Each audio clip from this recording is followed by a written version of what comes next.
Welcome back to the Stadium of Light. No jokes, please. Wally with the brolly and all that kind of thing. But it's been a great night here on New Year's Day evening at the Stadium of Light. Sunderland winning by 2-1 against Sheffield United. Danny, it was a great game. It was, yeah. It was nervy for us watching. Just felt like something was going to happen. We thought there'd be more goals in that second half. Obviously, there weren't in the end, but massive 3 points from the lads. Different type of game we've had to dig in. Not as much possession as perhaps what we're used to. But they're a quality side, obviously up there for a reason. Threw a lot of bodies forward. It always felt like there was going to be opportunities for us on the counter-attack. Could have perhaps done a little bit more with them in the second half, but listen, we got over the line, had to dig in, as we said there, and it's a huge 3 points, especially when you see how results went this afternoon. A huge 3 points for Sunderland this evening. Let's see how they did it. It was an incident-packed game. I don't even know where to start. Well, we'll start at the very beginning, Danny. You can talk us through these highlights. Yeah, and it started really from our point of view. After about 7 or 8 minutes, I remember they settled in quite well, had a lot of the ball, didn't they? And then a couple of balls in behind, and then obviously you need your strikers willing to run in behind. Mayenda has one there, obviously Wilson had one earlier in that as well, and you're testing the keeper angles against him, but you know, it's getting us going, it's getting the crowd going as well. And but a few minutes later, here's the penalty shout now, isn't it? Ball drops down there. As you say there, as it comes in, you think Job's just going to get something on it, but it drops over the top of him. Maybe just loses his footing slightly. Off Robinson, into the path of Kiefer Moore, about to pull the trigger, and then Luke gives him a little pull back, doesn't he? Can't argue it, it is a penalty, but it's not a great strike from Kiefer Moore. Almost scuffs it, doesn't it? It bounces just in front of Anthony Patterson. It's a good save with his legs. Yeah, good save. Another penalty save for Anthony Patterson's CV. He does well in that north stand, doesn't he? Yeah, he's had a few, to be fair to him, hasn't he? And at times as well in games when he's not having, he's not getting peppered often and having to make save after save. It's when he has to step up and he produces one or two, like he did at Stoke as well. That one there's not a penalty for me. I don't think, on first viewing live, you could hear the crowd thinking it was a penalty, a few boos, but no, it goes down. I think looking for it, there's no contact. And we were having a bit of a spell now. We had some good possession, balls were coming in, trying to get the strikers into the game, and a tweak in the formation. And here's the goal now. As the ball comes forward, drops down, and then just lump over the top, isn't it, from Chris Mepham? And as a centre back, he knows that he's bearing down on him there. Robinson doesn't deal with it. A rare mistake from Robinson, really. Yeah, but I think he just head it. I think he's trying to hook it back in with his weaker right foot, really. Out the corner of his eye, he'll see Mayenda, and then makes a mess of it, doesn't he? But good first touch, kills it. A couple of touches out of his feet, and he's got a picture today where he didn't against Blackburn. Wasn't sure what to do with it there. Great look there, great first touch, set in third, and then keeper thinks he's going to go to the keeper's right hand side. Just there, looks he has a little look at him as if he gives him the eye. He's going to open himself up. No, I'm not. Reverses it, and great finish from that. Dude's confidence a world of good now, and obviously I think I give him man of the match this evening. Another broadcaster did as well. So great evening for him. You could see him coming off, enjoying it, getting the crowd going. And there's Robinson there. He knows he's made a mistake. And there's another one now on the counter attack. We've nicked it again, driving forward. Mayenda, Isidore again had the burners on all night, didn't he? Trying to get forward, but he goes out to Aushish and it just maybe that gets front it stuck line all evening, feet. Danny, just showed so much pace and potential all evening, didn't it? Well, if that's what you've got, play to your strengths at times, and you've got to respect the opposition. And you said, Regis has tweaked the lads in the corner there, gives him a sing-song. But he's tweaked it this evening, almost a 4-4-2 really. But you've got two lads at the top end of the pitch who are all about a bit of pace and power really, and they've used it at times this evening, both on the score sheet. But here's the setback now, isn't it? Corner comes in. We do well with the first one. I think it's Trey Hume just gets above Kiefer Moore, comes back in. I think Job gets a bit on this one out the far side, and then Hamer, he'll pull the trigger if he gets the opportunity, and he does there. He smashes it, doesn't he, across, comes off Adele Aushish's heels, and unfortunately for Luke O'Nien, it's just on his left shoulder, and obviously he's got to lean into it, and before he knows it, it flies past Anthony Patterson, and that's Sheffield United back on level terms. So at that point you're probably thinking, well, Luke O'Nien in particular, he's not having a great game. Yeah, difficult first half. But he came through it. Yeah, he comes through it. Yeah, he does. Listen, Luke has moments in a game. He's a bit of a character, isn't he? And he sort of plays on it at times, really. And he's picked up his yellow card as well in the second half, but he's defended well at times as well. He's had to. He had a difficult one that got fizzed in late on from Brewster, and he got his head on that one. But it's the second goal now. It's a mistake from Peck on this occasion. He dwelt on it, not sure what to do. Patrick steals in, nicks it off him. Mayenda, good ball out to him, but what I love there is the way he just slows him up. And Ahmed thinks he's got him in a good position. albeit he's inside the box, but he's on his left side. But just that change of gear, isn't it? And look over 5 yards, poof, sharp. Too much for him. And that's all it takes there. Lovely finish. It's such a lovely move, compare isn't him to again. Who are we going to compare him to there? Thierry Henry.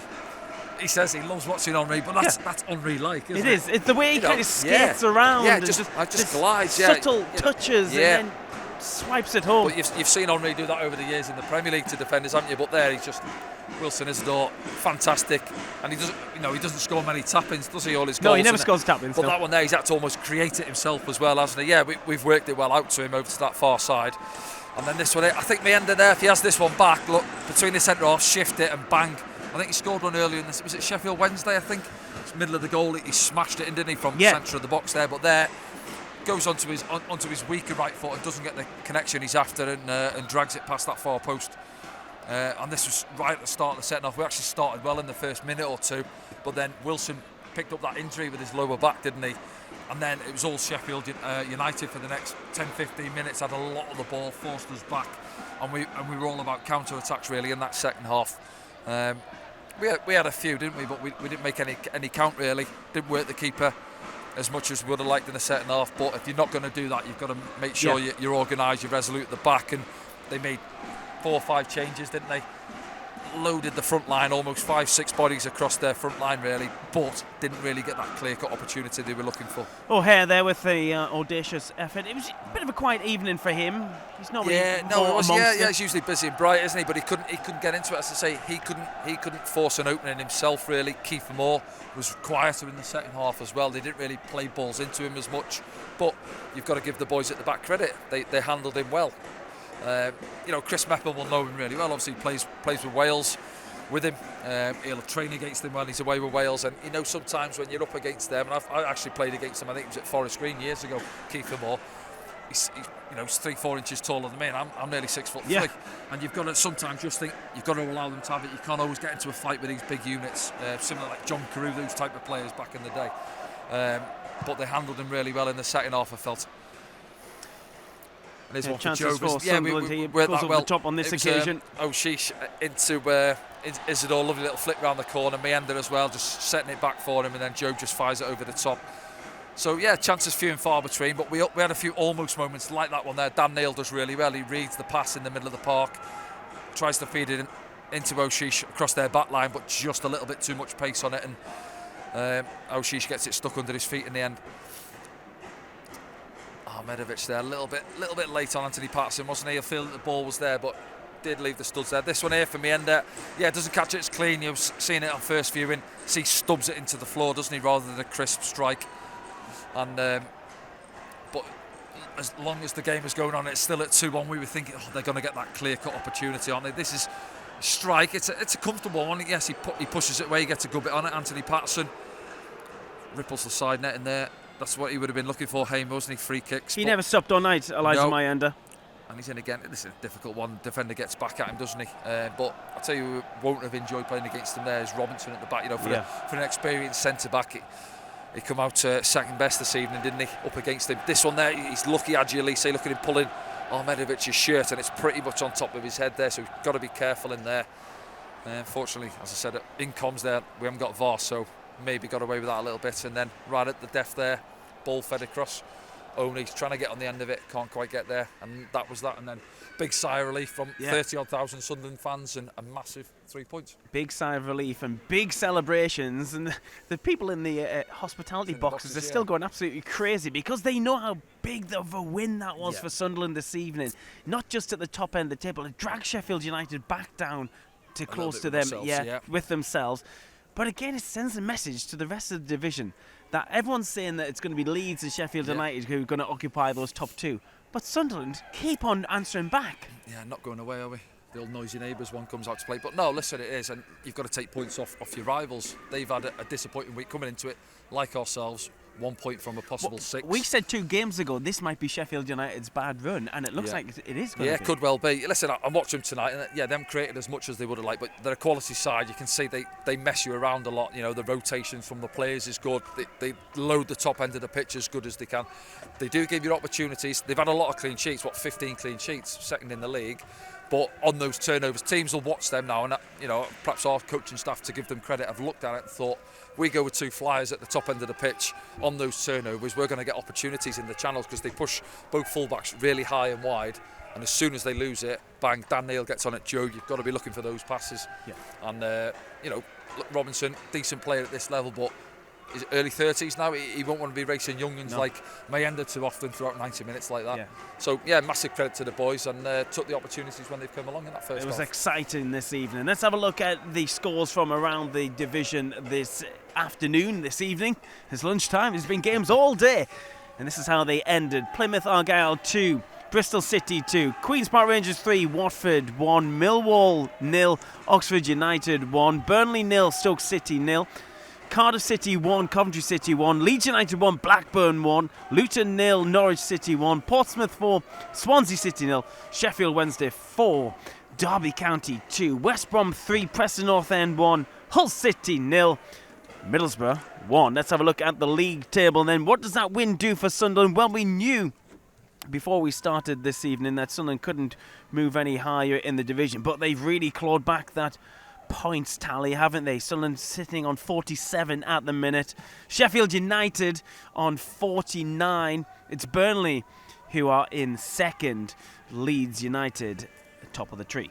Yeah, and you're looking at it's important the fact that obviously Middlesbrough and West Brom both winning as well, so that gap would have closed, but we've kept a nice 7-point gap, haven't we, on Middlesbrough? Obviously the goal difference as well, but more importantly we're 2 points off those 2 sides right above us as well, so yeah, all to play for. Big 3 points, as we said. So a quick look at the bottom as well, because next time out here at the Stadium of Light we are against Portsmouth, and they're just above the relegation zone on 23 points. That's their objective, of course, this season, Portsmouth, to stay in the division. Plymouth, they got rid of your old mate Wayne Rooney, and they are managerless at the bottom on 19 points. That's how the division looks on New Year's Day 2025. Well, we said where Sunderland go next. It's back out here, isn't it, Danny, against Portsmouth, and a real chance to go back-to-back wins. Yeah, they're a strange. I think at home, I think they won 4-0 this afternoon. They've had a couple of good wins. I think they've obviously struggled on the road. We had a good win down there earlier in the season at Fratton Park, maybe 3-1 it was, wasn't it? But yeah, listen, you'd fancy us at home. We're unbeaten, especially after the confidence the boys will have from this win this evening against one of your rivals at the top end. But listen, game's on paper. We've got to turn up, right attitude, follow on from where we've left off this evening. And there'll be big confidence in that change room this evening after that, because we've had a little bit of a ropey couple of away games where we 3 points away really, but to bounce back this evening, massive credit to the boys, and we're not going away. We're not going away, and we will be back on Sunday. So 3 p.m. kickoff on Sunday. The games continue to come thick and fast. This snow's coming thick and fast at the moment, and they even starting to sing Danny Collins songs within the hospitalities lounges, from what I can hear. So we must wrap up before too many beers. Yeah, obviously.